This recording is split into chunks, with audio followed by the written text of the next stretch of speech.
Le DAF Fresh Morning, c'est 104.5 tonnes de bonne humeur. Tous les matins sur Urban FM.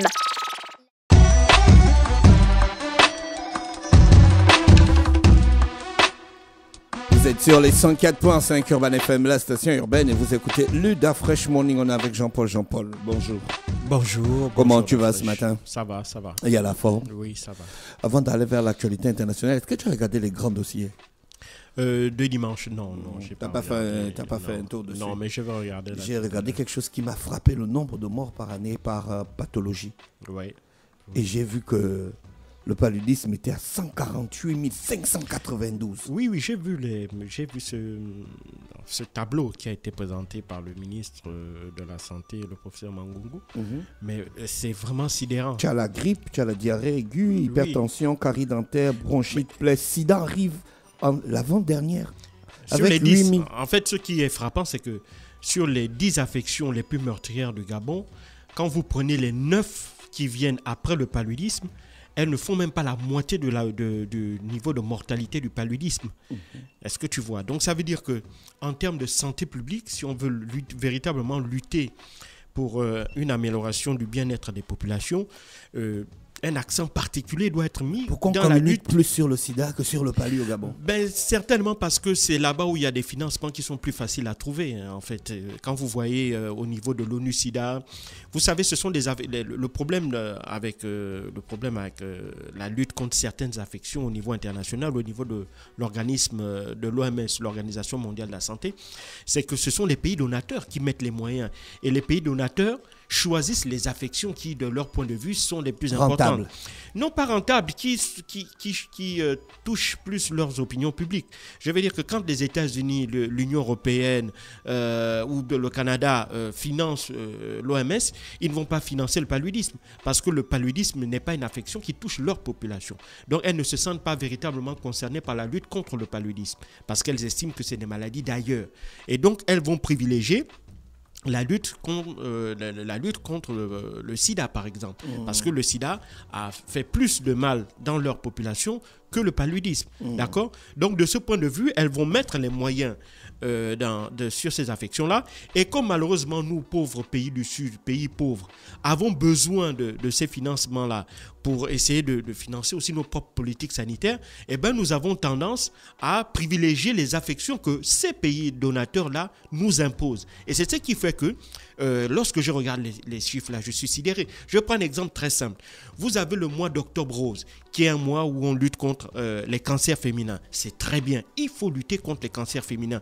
Mais lorsque l'on regarde les 10 affections les plus meurtrières au Gabon, on ne voit pas les cancers féminins. Ils sont loin derrière. Ça veut donc dire qu'en termes de priorité, chaque année, on a pris pendant 30 jours, on a mis des moyens colossaux pour lutter contre les cancers féminins. Est-ce que tu vois? Alors que le paludisme, qui est de loin la maladie la plus mortelle de notre pays, ne bénéficie même pas d'une semaine au cours de laquelle on va mettre des actions de sensibilisation, on va coordonner des actions de politique sanitaire pour essayer de mettre plus de moyens, plus de sensibilisation, plus d'hommes sur le terrain pour pouvoir lutter contre cette maladie, c'est-à-dire favoriser l'accès aux moustiquaires imprégnés, favoriser la sensibilisation pour maintenir un espace propre pour lutter contre les eaux stagnantes qui sont les lieux de prolifération des œufs de la neufelle femelle qui est le moustique qui donne le paludisme. Donc, toutes ces questions-là, il n'y a même pas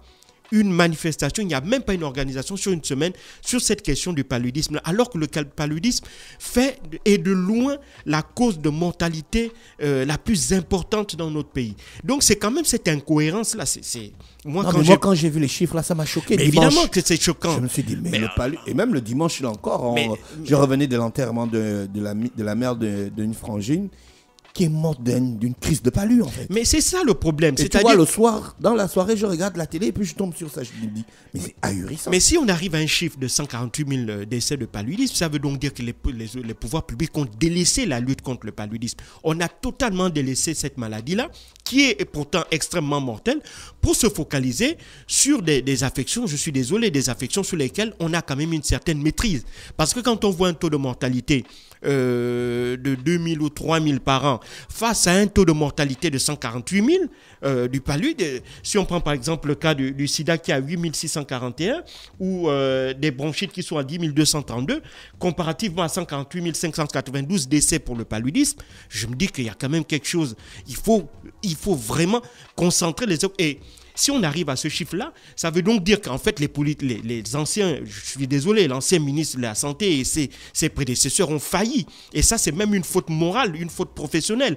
Parce qu'on ne peut pas avoir de tels chiffres si ça veut dire que depuis le départ, depuis des années, on a délaissé la lutte contre le paludisme. On n'en a pas fait une priorité de politique sanitaire. Et ça, c'est extrêmement grave. Ça veut donc dire qu'en réalité, sur le plan sanitaire, on marchait sur la tête.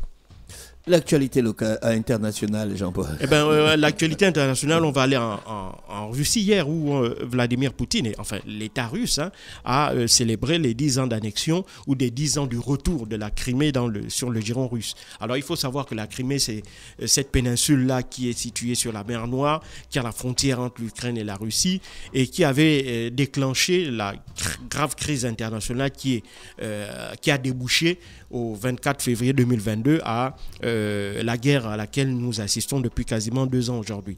Il faut se rappeler que le 18 mars 2014, le 18 mars 2014, eh ben, la Russie avait officialisé l'annexion de la Crimée, si vous voulez, le retour de ce territoire-là sous le giron russe. Il faut savoir que la Crimée était d'abord un territoire appartenant à l'Ukraine, reconnu comme tel par la communauté internationale après l'effondrement de l'Union des républiques socialistes soviétiques en 1991. Et donc, il faut savoir qu'après la révolution de Maïdan, qui avait eu lieu en février 2014, qui avait entraîné le renversement du gouvernement de Viktor Yanukovych, eh ben, Vladimir Poutine avait donc décidé de s'occuper, de prendre ce territoire-là, parce qu'il faut savoir que la Crimée, évidemment, est sur la mer Noire, et la mer Noire était le seul accès, ou si tu veux la Crimée, et notamment la base de Sébastopol, était la seule mer, était le seul point d'accès à une mer chaude pour la Russie. Il faut savoir qu'à Sébastopol se trouve la plus grande base de sous-marins de la Russie. Et donc, pour la Russie, perdre ce territoire-là, eh ben, équivalait véritablement à perdre son dernier accès à une mer chaude. Et pour une puissance telle que la Russie, c'était quelque chose de totalement inacceptable. Et il faut également se rappeler que cette péninsule-là, qui fait l'objet d'un conflit entre les Russes et les Ukrainiens, est en réalité, si tu veux, c'est un conflit qui est très politisé, mais pour lequel les gens ont tendance à oublier que ce territoire, d'abord, n'était pas russe au départ. Il est devenu russe, notamment annexé par l'Empire en 1783. Et dans le cadre de cet empire russe-là, il faut savoir que la Russie impériale va accorder à cette région-là un statut d'autonomie extrêmement avancé. Et donc, c'est cette situation-là qui va perdurer, en réalité. En Crimée, il y avait une population qu'on appelait les Tatars. Et les Tatars constituaient donc les populations autochtones. Et puis, avec l'annexion de la Crimée à l'Empire russe, on va voir des vagues successives de colons russes qui vont venir s'installer dans cette région. Et puis, à partir de 1945, Joseph Staline donc, va décider de déporter les Tatars de Crimée et les remplacer par des populations russes. Et cette situation va perdurer entre 1921 et 1945. Et il faut attendre 1954 pour que Nikita Khrouchtchev donc, décide d'enlever la Crimée de la République socialiste fédérale soviétique de Russie pour la rattacher à la République socialiste soviétique d'Ukraine. Ces deux républiques-là faisant partie de l'URSS, l'Union des républiques socialistes soviétiques. Et donc, à partir de là, après le référendum du 20 janvier 1991, qui va permettre à l'Ukraine de revendiquer son indépendance, dans la foulée aussi, il faut savoir que dans la période, la Crimée va d'abord demander un statut de république autonome, de république indépendante, mais Ce statut va lui être refusé par l'Ukraine et il va falloir de nombreuses tractations qui vont aboutir à partir de février 92 à l'établissement si tu veux, une république ukrainienne avec une région de la Crimée ayant un statut d'autonomie extrêmement renforcé. La Crimée a donc sa constitution, a son parlement et donc a une certaine autonomie vis-à-vis de Kiev. Et puis aussi, il faut savoir que dans la foulée, les Russes et les Ukrainiens vont signer un accord, notamment en 1992, qui permettait à la marine russe d'utiliser le port de Sébastopol jusqu'en 2017. Puis ces accords-là vont être revus en 2010 et vont permettre à la marine russe de toujours occuper le port de Sébastopol jusqu'en 2042. Et évidemment, lorsque il va y avoir les événements de Maïdan, donc comme je l'ai dit, le renversement de Viktor Yanukovych, qui était considéré comme un président ukrainien plutôt pro-russe, qui était originaire de l'Est. Et donc, son renversement va être vécu par Vladimir Poutine comme une grave menace, notamment pour les intérêts militaires, pour les intérêts stratégiques militaires russes. Et donc, ils vont, à partir de mars 2014, la Russie va donc décider d'y envoyer des troupes sur la Crimée. Et donc, par vagues rapides et successives, les Russes vont prendre le contrôle de l'ensemble du territoire. Ils vont organiser le 16 mars 2014 un référendum d'autodétermination dans lequel il va être demandé aux populations russes si elles voulaient évidemment appartenir aux populations de la Crimée, si elles voulaient appartenir à la Fédération de Russie. Alors donc évidemment les résultats vont être sans appel. Selon les autorités russes, évidemment les populations de la Crimée vont accepter de retourner sous le giron russe.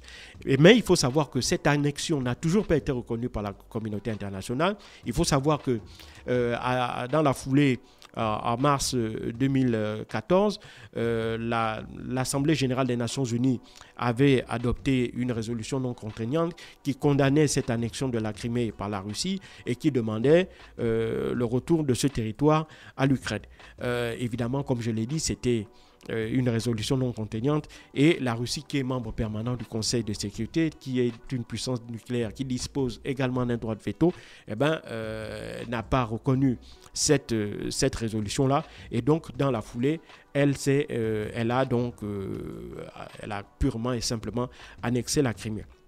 Et il faut savoir que depuis le 24 février 2022, date si tu veux, de la reprise, du déclenchement de l'offensive russe en Ukraine, il faut savoir que cette question de la Crimée est aussi au centre des tractations et au centre des revendications ukrainiennes. Il faut savoir que pour Volodymyr Zelensky, la victoire de l'Ukraine ne sera totale que lorsque l'on va revenir comme ils disent, à des limites, à des frontières territoriales datant de 1991.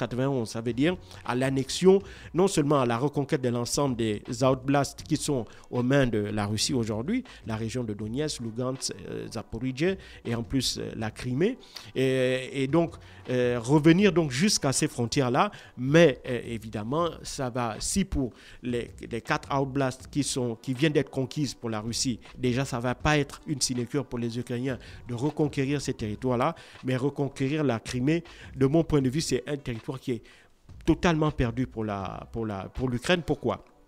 Parce que pour la Russie, elle revêt non seulement un aspect stratégique sur le plan militaire, mais également sur le plan énergétique, puisque les eaux de la mer Noire, qui sont larges des côtes de la Crimée, sont potentiellement détentrices d'énormes gisements de gaz et de pétrole. Et donc, il y a un pactole financier qui est considérable. Et donc, je ne pense pas que la Russie, pour cette deuxième raison-là, pourrait accepter que la Crimée reparte dans le giron de l'Ukraine, d'autant plus que, aux yeux de la Russie, l'Ukraine est un État qui est totalement sous contrôle des États-Unis et de l'Union européenne. Et par conséquent, elle ne pourrait pas accepter que ses intérêts vitaux qui sont dans la région soient menacés par ce gouvernement-là. Donc, ce qui est clair, c'est que Vladimir Poutine l'a redit hier, il a réaffirmé l'appartenance de la Crimée à la Russie, et il a réaffirmé sa volonté de maintenir son contrôle sur ce territoire-là et aussi sur les autres territoires qui viennent d'être conquis en Ukraine, d'autant plus que les troupes russes au sol sont en position offensive. Ils sont en train de reprendre petit à petit des territoires. L'armée ukrainienne fait face à de graves pénuries, notamment de munitions et d'armes, et donc elle est beaucoup plus sur une position défensive.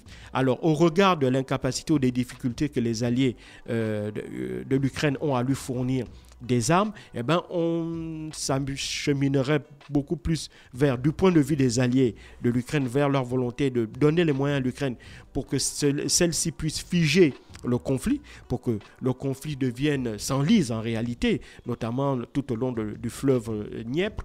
Mais même là, cet enlisement ne sera possible que si les économies européennes ou si les industries européennes sont en capacité de fournir dans l'immédiat les munitions, notamment les obus dont les Ukrainiens ont besoin, les avions de chasse que l'Ukraine réclame et aussi les missiles longue portée afin de pouvoir soit repousser, soit bloquer l'avancée des Russes, soit les faire reculer, y compris peut-être jusqu'aux frontières de 1991, jusqu'au-delà de la Crimée. Mais on n'en est pas là, puisque les Européens ont, je l'ai dit, ont d'énormes difficultés et s'ils ont néanmoins estimé qu'ils avaient relancé leur économie de guerre, celle-ci ne pourrait être véritablement atteindre sa vitesse de croisière, si on peut parler ici, qu'à partir de l'année prochaine, voire 2026. Donc en attendant, tout ce qu'il faut faire, c'est essayer, de leur point de vue,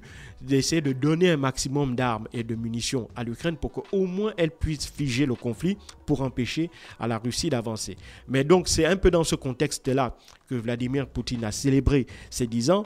Il est en position de force sur le terrain ukrainien. Et il vient de gagner les élections. Et il vient d'être réélu pour un 5e mandat.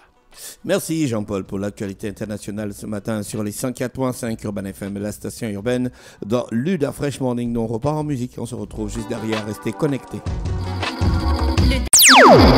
Le Da Fresh Morning, c'est 104.5 tonnes de bonne humeur. Tous les matins sur Urban FM.